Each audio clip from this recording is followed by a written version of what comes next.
There are moments in America that remind you, painfully so, that being black in this country means your life can be taken, your innocence ignored, and your humanity dismissed, all before you even finish childhood. The not guilty verdict for Rick Chow, the man who shot and killed 14-year-old Cyrus Belton, is one of those moments. And today, I'm breaking down exactly why this verdict was not just disappointing, but infuriating, heartbreaking, and a slap in the face to every black American who has ever been told to trust the system. The prosecution made it clear. Cyrus wasn't attacking anyone. He wasn't threatening anyone. He wasn't charging at anyone. He was running away. A scared kid trying to escape a grown man chasing him. Two at that. Forensic evidence showed the bullet entered his lower back and traveled upwards into his chest. That's the trajectory of someone fleeing, not fighting. For black people, this is a nightmare we've seen way too many times. Running away has never been enough to save us. Didn't save Ahmaud Arbery. And apparently it's not enough to convict the man who kills us either. Deputies said it. Witnesses said it. Even the prosecution said it. There was zero evidence Cyrus ever pointed a gun at Chow or his son. Yes, Cyrus had a gun in a dangerous part of the neighborhood, but it fell during the chase. He never used it. He never threatened anyone with it. The defense didn't need proof. They just needed the idea of a black boy with a gun. And that alone was enough to sway a jury. This is the same racist script we've seen for decades. Black child equals threat. White fear equals justification. This wasn't self-defense. This wasn't a split-second decision. This wasn't a man cornered in his store. It was just flat-out premeditated murder. Chow chased Cyrus over 100 to 130 yards off of the property before shooting him. What about that says imminent threat? Because when you chase someone that far, you're not defending yourself. You're pursuing them. You're escalating. You're hunting. Just that very thought strikes a very sensitive nerve with black people historically. This entire incident started over what? Water bottles.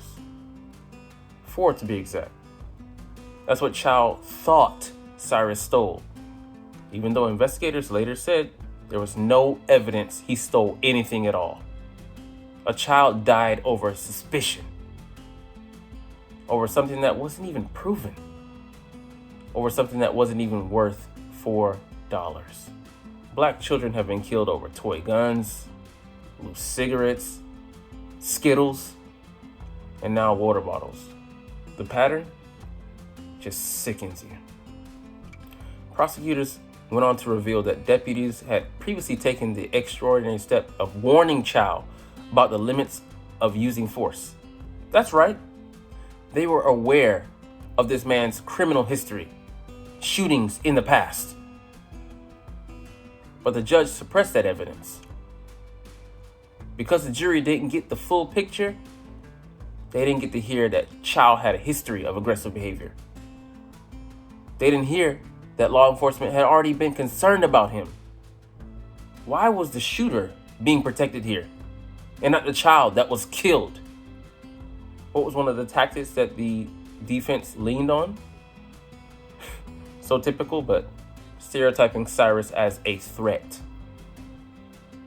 Even without evidence, that's what they sought to do, paint him as dangerous. They didn't need facts. They didn't need proof. They threw that all out. They just need the jury to imagine a black boy as a threat. Black children are constantly adultified, criminalized, and stripped of innocence. Cyrus was only 14 years old, a kid, but the defense treated him like a grown-ass criminal. And the jury bought it hook, line, and sinker. What we saw in the aftermath was a community crying out in grief. People protested.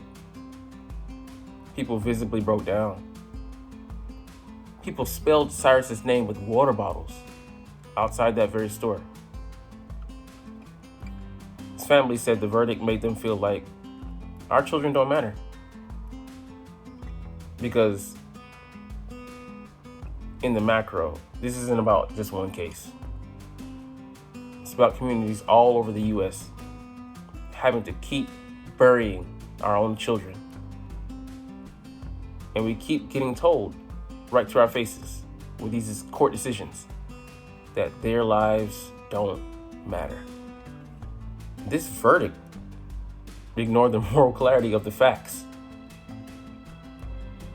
The prosecutor said it plainly. He chased the kid down and shot him in the back. Here, what about that says self-defense? There is no moral ambiguity here. No gray areas. No both sides. Pure and simple, a grown man and his messed up progeny chased a child down and killed him in broad daylight. And the system said, not guilty. If those simple facts aren't enough for a conviction, what is? What does a black child have to do to be seen as a victim? How can we not hold a shooter accountable?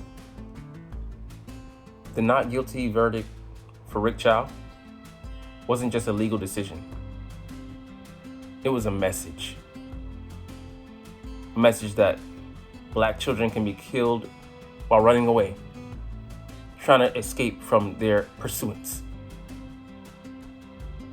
A message that suspicion is enough to justify deadly force. Ergo, vigilantism, A-OK. A message that our lives, our innocence, our humanity, negotiable. Too many times, man. Too many times. But here's the truth. We can't be silent about this issue anymore. We cannot accept this ish as normal. And we will not let this young man, young Cyrus, be forgotten.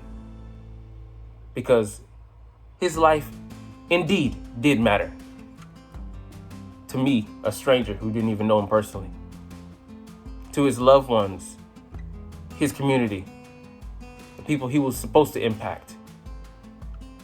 To the future that he never got a chance to live, to have. That he was so cruelly denied. We were robbed of what this young man should have become.